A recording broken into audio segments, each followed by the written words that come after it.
All right, we're getting ready to go live here with today's episode. Let's see.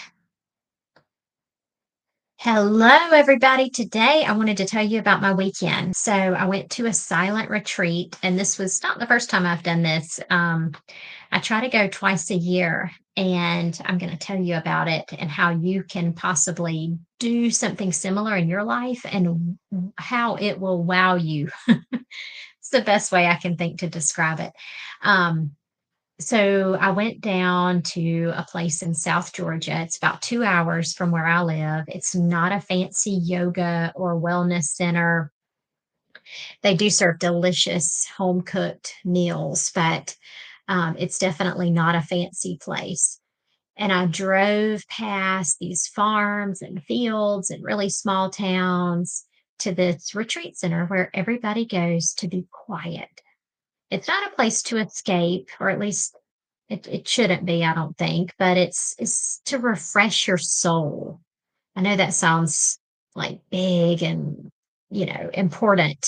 Refresh your soul. And the first time my husband actually went before I did, and I kind of made fun of him. Or I didn't kind of, I did make fun of him because I was like, oh my gosh, Chase is at a silent retreat. How weird is that?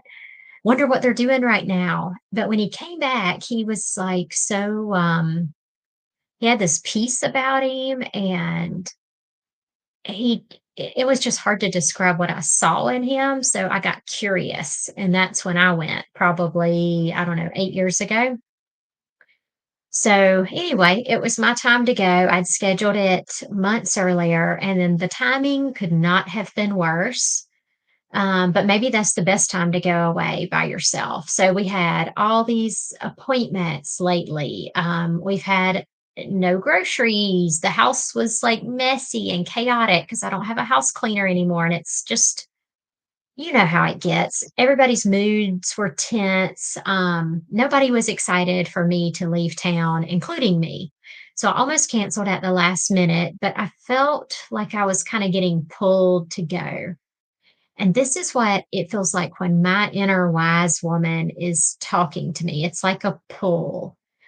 Some people describe it as like God winks or nudges. They'll notice coincidences, serendipitous events. Maybe they have urges, but mine feels like a pull. And I heard Oprah describe it. She said it's like there's a cord that she's connected to, like her soul is connected to this cord, and it's woven throughout the tapestry of her life, in the hardships and the wonderful moments. And she said it feels like it's gently tugging you towards like the next step.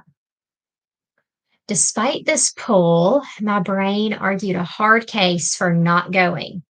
Eli had his first cross country meet, which he wasn't going to run in because it was like he'd literally been doing this maybe 4 days. So, but still, it was his first meet. Chase had a lot of stuff going on. Ollie ended up getting sick, and I was in a rental car because my car got rear ended. And yeah, so I was in a rental car. But as I said, I had this strong pull. And so even though my brain was like, you need to stay here, what kind of mother are you? I left. I left. And as I got closer to the retreat center and the farms got bigger, I couldn't listen to podcasts anymore. It was like they started getting intrusive, the podcast voices. You know how it kind of feels annoying, like a little fly buzzing in your ear? So I turned off the podcast and I just drove in silence. I got there about 3:30 Friday afternoon. There's no check-in procedure. You just walk into the guest house. It has maybe 7 little bedrooms. They look like what I would imagine a nun's room looks like. It just has a single bed. It has a rocking chair, a desk, and a bedside table. And there's just something so relaxing about the silence and about only having what's necessary. So I don't take any fancy clothes. I don't take, I just minimize everything. I was going to say I don't take makeup, but I decided to be totally honest. I do take a little bit of concealer and a little mascara. just for me. But anyway, so I immediately put the extra quilt. They have an extra quilt, and I put it on the bed, and I crawled under the covers at 3:30 on Friday afternoon, and I slept, and it felt so good. And then it was time to get up and meditate. So I went in the chapel and you just sit quietly for 20 minutes and I just watched my thoughts. And boy, were my thoughts jumping around. Like, what if it rains? What if Ollie got soaking wet while she was walking home from school? What if my mother in law does not know where to pick Eli up? What if, and on and on and on. But I was able to use a trick that I think I learned from a yoga teacher years ago. And she said, just categorize those thoughts and pretend you're filing them away like in a manila folder under headings like kids get injured or hurt or natural disaster thoughts. And so I had, in my mind, I'm filing away the thoughts. By the time we were done meditating, I was feeling pretty good.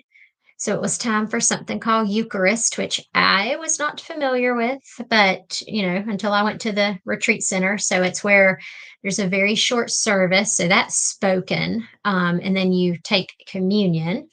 And then I just sat outside. I watched the birds and the little bird feeder and the squirrels and just sat. Like, how often do we do that where we just sit and do nothing?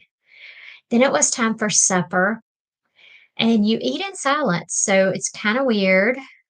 I mean, it's not like you get in trouble if you talk. So if you were like,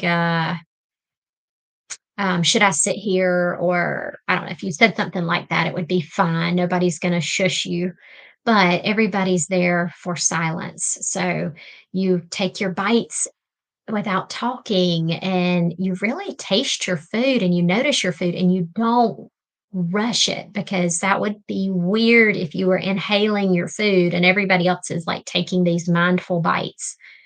So that part feels weird the first time you do it, but it's amazing. We had tamales and black beans, yellow rice, a salad. There were about four other guests, and then the hosts are who live there, Steve and Faye and Oliver.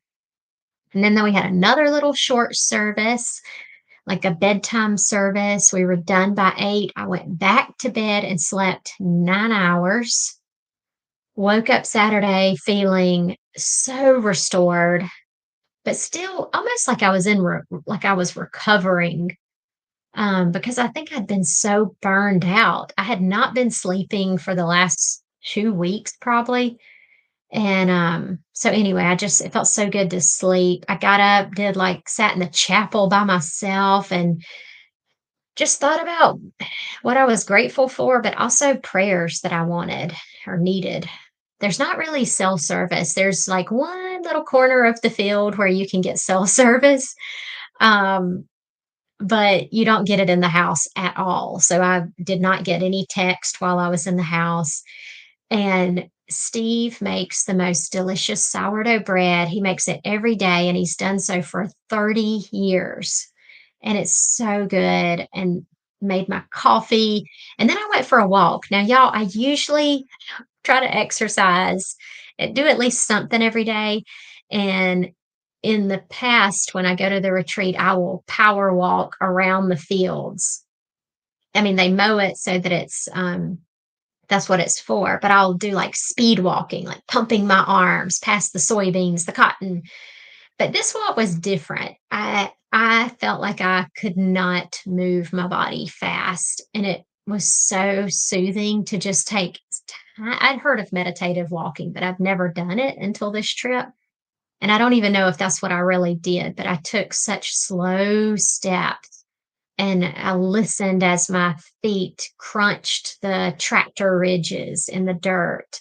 And I noticed like the dew on the plants and spider webs and the tiniest little pink flowers that I've ever seen. I know I wouldn't have noticed them if I'd been power walking.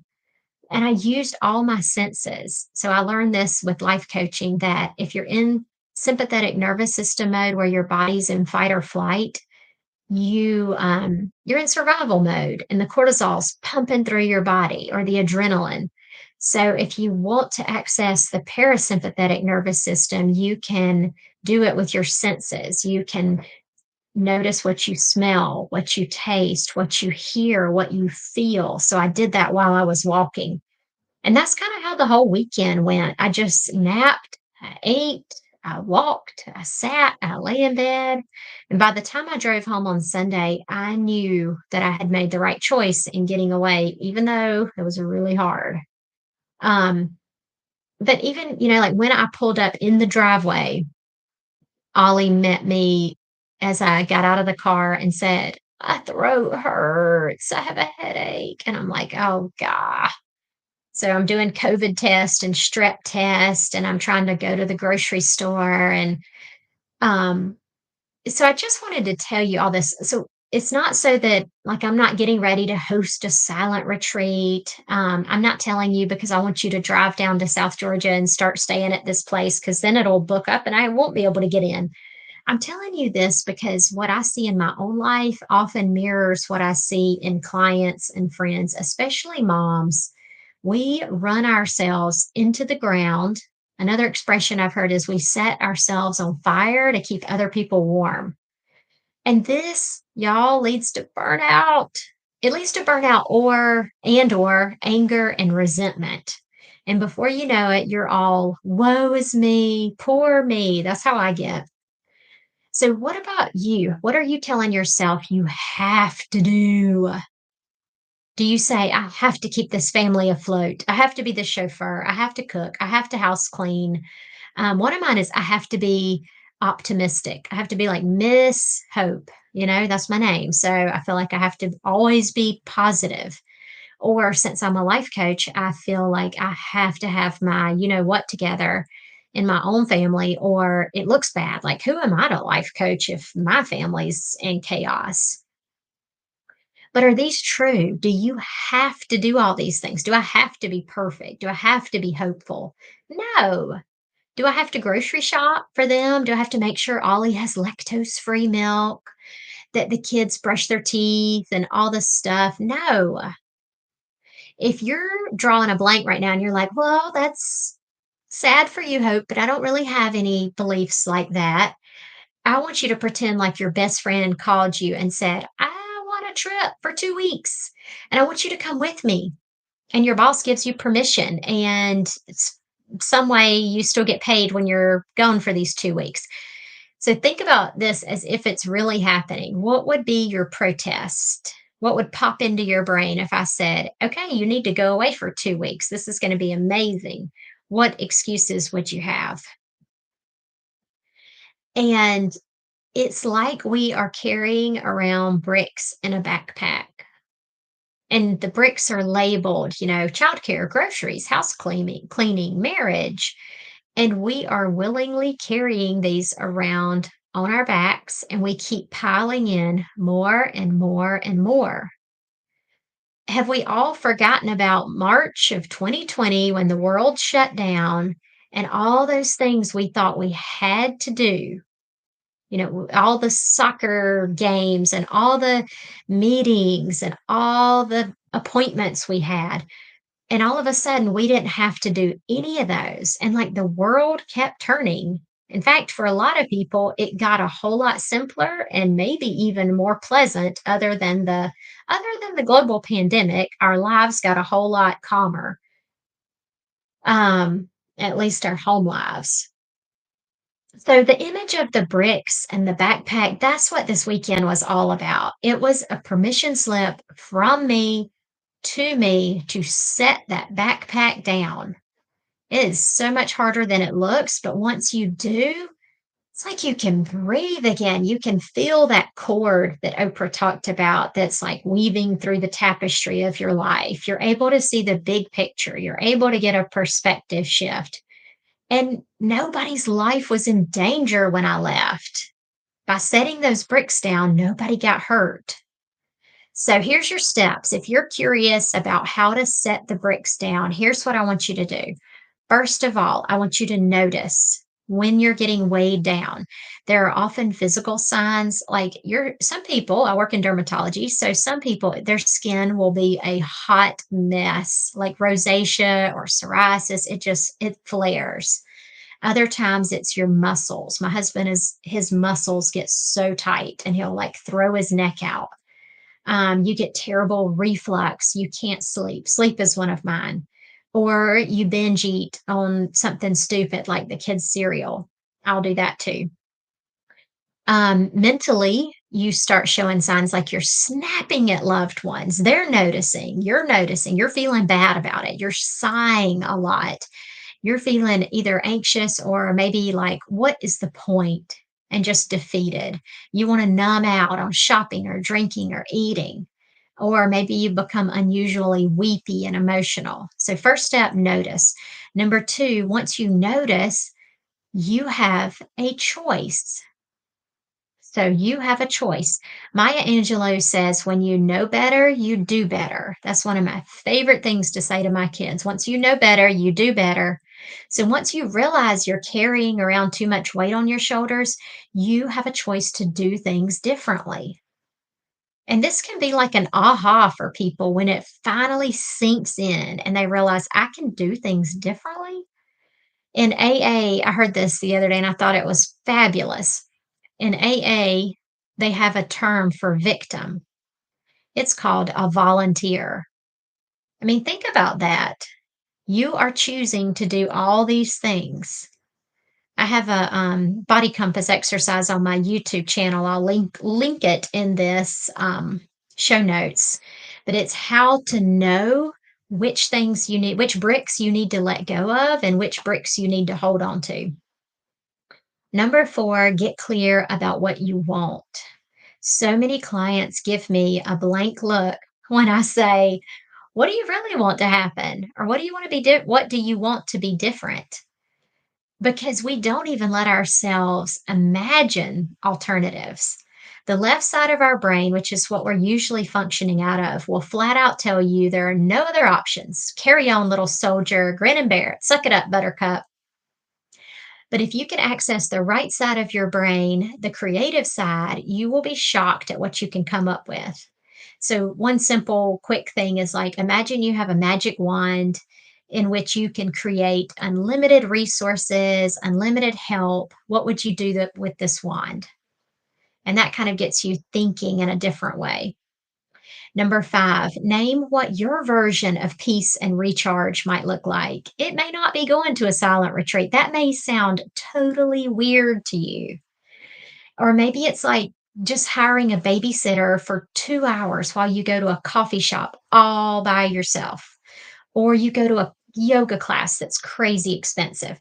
Two of my friends they got up in the dark on a Saturday morning one year and drove to Atlanta for a soul cycle class. That is my idea of HELL. So I didn't go. Another friend is like, she loves to dance and she'll throw these parties where she, like blasts the music. She invites a bunch of people over and they will dance until the wee hours.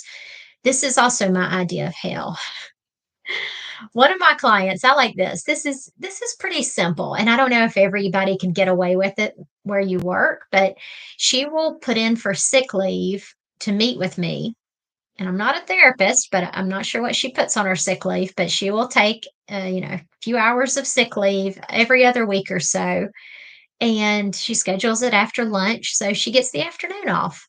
And she's doing this for her. My neighbor Kelly turns her phone on do not disturb on Sundays. She kind of like goes off the radar. She uses her Sundays to rest, reflect, recharge. I mean, you could try just sitting outside with nothing to do. I dare you. It's so hard. It is so hard to just sit and do nothing or to eat in silence. Does that make you feel uncomfortable just thinking about it? All right. And then the last thing, number six, put it on your calendar. I never leave this place, this silent retreat, without putting another visit on the calendar for 6 months later. Because I know this was not great timing. I would have totally canceled it. But I also know that if I cancel, other people missed out on going because I took up the spot. So then I won't cancel. But I promise you, you will be a better mother, friend, spouse, whatever you are, worker, if you take this time for yourself if you experiment with silence or whatever it is that recharges you. All right, reach out if you want to hear more, and I can even tell you where it is, but I'm gonna make you message me or email me to get that information. Hope.cook@gmail.com or Instagram at Coach Hope Cook. All right, that's it.